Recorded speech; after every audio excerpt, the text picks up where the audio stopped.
Bom dia, professora, tudo bem? Bom, eu sou o Carlos, né? E hoje, junto ao meu grupo, a gente vai falar um pouco sobre a pneumonia aspirativa, né? Falar um pouco sobre ela, suas características e etc. Bem, vamos lá. A pneumonia aspirativa, né, ou a pneumonia por aspiração, ela vai se tratar, né, de quando um conteúdo alimentar que é proveniente de vômito ou de regurgitação, esse conteúdo vai parar nos pulmões. Então, nesse caso, né, a pneumonia aspirativa é uma infecção causada pela inação de conteúdos estomacais regurgitados, devido às causas primárias, né, como dificuldade de engolir, problemas no esôfago, engasgo, paralisia de laringe ou faringe, dificuldades respiratórias, etc. Né, essas são as causas primárias. Pode também ser o refluxo gastroesofágico. Então, essas causas primárias podem vir a ocasionar a pneumonia aspirativa. A pneumonia, a pneumonia ou pneumonite, ela é infecção dos pulmões, né, nos pulmões. Ela pode ser de origem bacteriana ou viral e o seu desenvolvimento pode ser predisposto pela aspiração de corpos estranhos aos pulmões, né, como eu já disse. Então, o animal ele vai aí aspirar conteúdos estomacais, etc, né, como conteúdos do refluxo gastroesofágico. E isso vem causar a pneumonia, né, e a pneumonia aspirativa. A predisposição à pneumonia aspirativa sugere que se deve tratar com cautela o refluxo gastroesofágico. A predisposição à pneumonia aspirativa sugere que se deve tratar com cautela o refluxo gastroesofágico. Por que o refluxo gastroesofágico? O refluxo gastroesofágico ele vai se tratar, nada mais vai se tratar de quando o conteúdo alimentar ele sai, ele dá um retorno passivo do estômago para o esôfago. Isso pode causar uma esofagite. E isso geralmente, né, o refluxo gastroesofágico, geralmente ele vai levar então à pneumonia aspirativa. Então, por isso, o tratamento do refluxo gastroesofágico tem que ser tratado com muita cautela. Então, desde o começo, né, é bom sempre estar de olho, porque pode causar pneumonia aspirativa. E cada caso é um caso, né? Então, por isso tem que ser bem acompanhado. No nosso artigo que a gente se baseou, né, as recomendações na medicina canina, medicina veterinária, falando sobre a pneumonia aspirativa, elas se baseiam no sucesso com o tratamento nos humanos, né? Só que o que acontece? No entanto, a gente não pode comparar a medicina humana com a medicina canina, né, com a medicina veterinária. Mas o que acontece, né? Nessa literatura foi comparável, mas assim, onde os métodos poderiam e foram aplicados, certo? Então, nem todos os métodos foram feitos, mas até onde a literatura humana podia ajudar na medicina canina, né, na medicina veterinária, ela foi aplicada. Bom dia, professora. Eu sou o Leandro e vou falar do slide sobre os fatores de risco. Vou falar sobre as raças e as doenças esofágicas.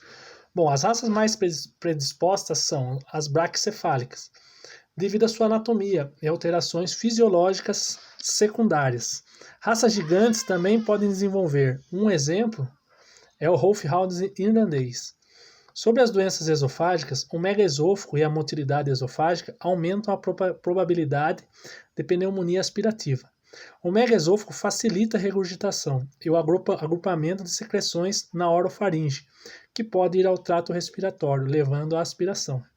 Diminuição na motilidade esofágica também pode levar a um megaesôfago generalizado, que pode ser congênito, adquirido ou secundário a outras patologias. Bom dia, pessoal. Meu nome é Bruna. Como vocês já sabem, o nosso trabalho é de pneumonia aspirativa. Eu vou falar um pouquinho da minha parte, que é os fatores de risco, e um dos fatores de risco é a doença da laringe.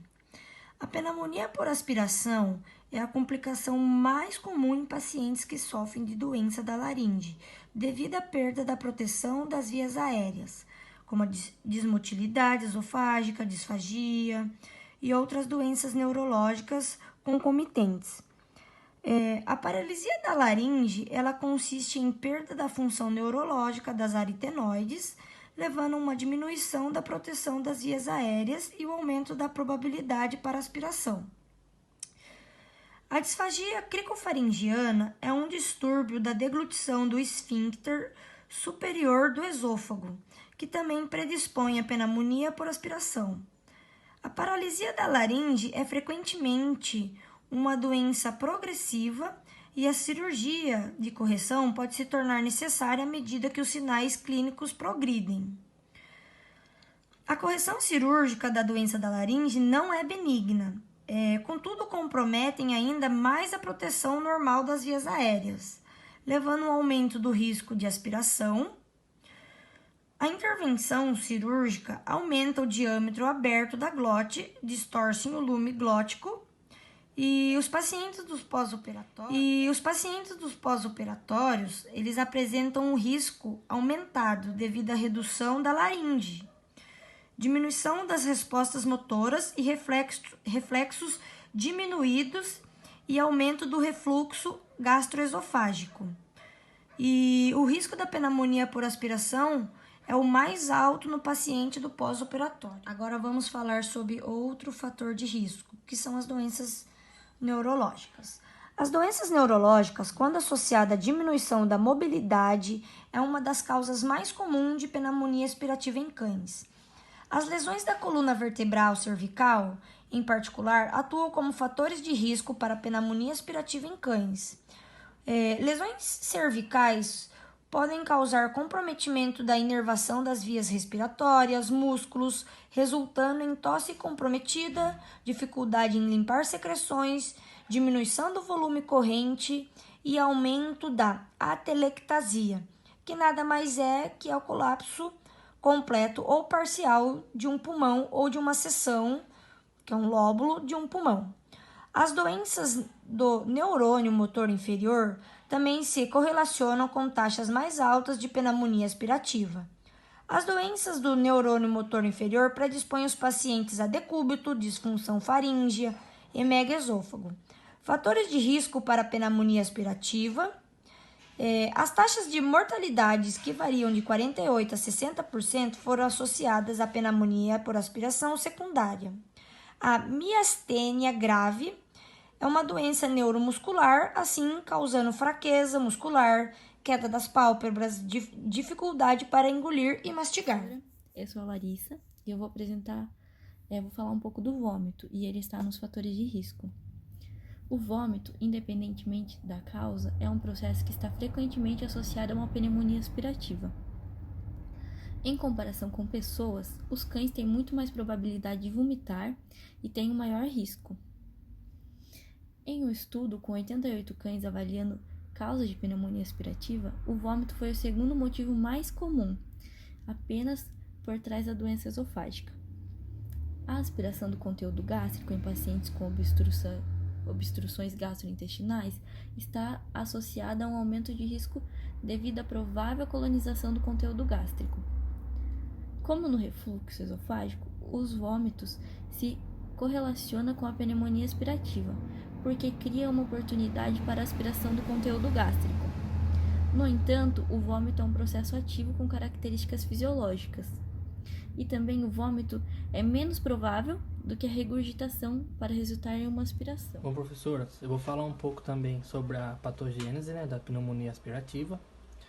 E assim, a pneumonia aspirativa em pacientes caninos, nos cães, ela pode ser, e geralmente é secundária. Então, nesse caso, ela vai vir de fatores e algumas condições predisponentes, como problemas no esôfago, tipo uma esofagite, engasgos, paralisia de laringe e faringe, dificuldades respiratórias, etc.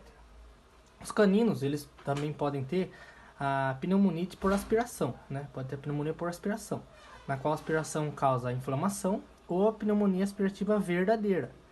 O que é a pneumonia aspirativa verdadeira? Onde a aspiração causa não apenas a inflamação, mas também a infecção bacteriana.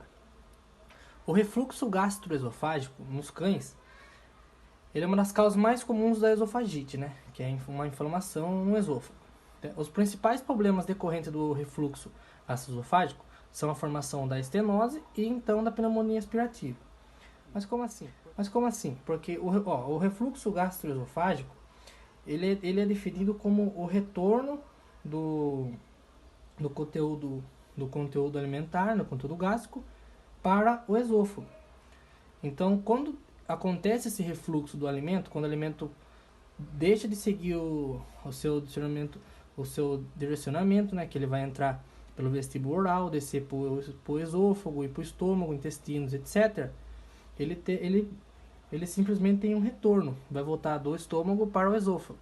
E dessa forma pode acontecer a expiração do conteúdo gástrico, que na maioria das vezes vai causar a pneumonia aspirativa verdadeira, né? A pneumonia aspirativa. Mas também pode vir de outras doenças, de outras enfermidades. E também a pneumonia por aspiração, ela é mais comum, né? Mais encontrada nos cães do que nos gatos. Bom dia, professora. Eu sou a Larissa e eu vou apresentar a parte dos sinais clínicos. Os sinais clínicos podem ser variáveis e inespecíficos, dificultando um diagnóstico definitivo. As alterações mais frequentes são os problemas respiratórios. A aspiração causa broncoconstrição das vias aéreas, levando a um aumento da resistência das vias aéreas e o aumento do esforço respiratório. Isso progride para a consolidação do pulmão e da fonte da maioria dos sinais clínicos. Essas alterações respiratórias incluem aumento da frequência ou esforço respiratório, como tosse, sons pulmonares severos e crepitação. No entanto, aproximadamente 30% dos pacientes afetados apresentam sons como broncovesiculares, normais, na ausculta. Outros sinais clínicos mais variáveis, com alguns pacientes notados, como febre ou taquicardia. O paciente com pneumonia aspirativa geralmente apresenta pelo menos um fator de risco predisponente, ou aspiração testemunhada. Boa tarde, eu vou falar um pouco sobre radiografias. No ambiente clínico, as radiografias observadas são que os infiltrados alveolares intersticial não são vistos nos lobos pulmonares, que isso são o diagnóstico padrão de pneumonia aspirativa. Também os locais mais comuns que acontece a pneumonia aspirativa são no lobo médio do pulmão direito, no lobo cranial direito e no lobo caudal cranial esquerdo. Também são nos lóbulos pulmonares caudais que são mais afetados devido à posição do animal ventrodorsal.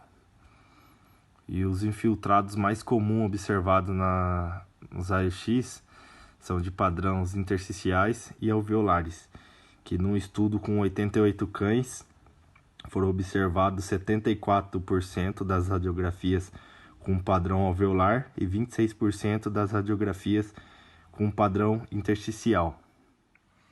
Boa tarde, eu vou falar dos tipos de raça. São as raças braquicefálicas, que são as mais predispostas à pneumonia aspirativa, que é devido à sua anatomia e alterações fisiológicas secundárias. A síndrome braquicefálica resulta em obstrução crônica das vias aéreas superiores.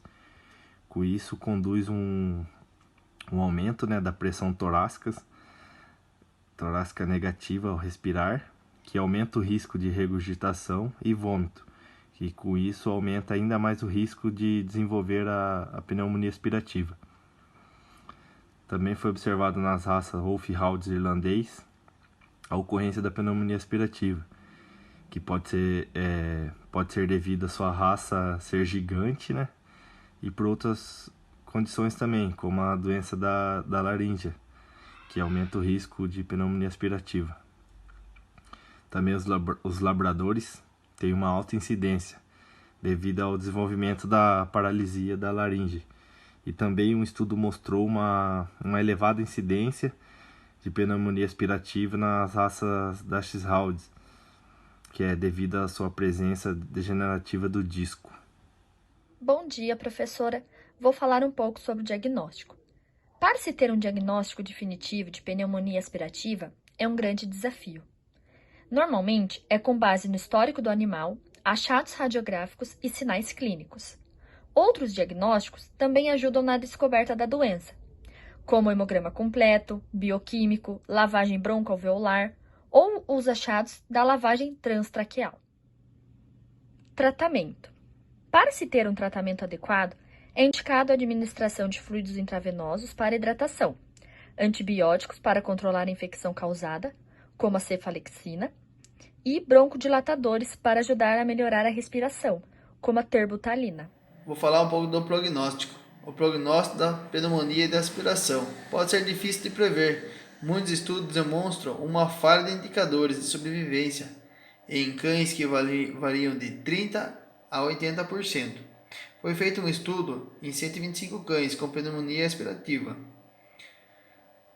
que mostrou números de lóbulos afetados, enquanto outros 88 pacientes avaliados não conseguiu provar relação. Não houve correlação entre sobrevivência e exigência.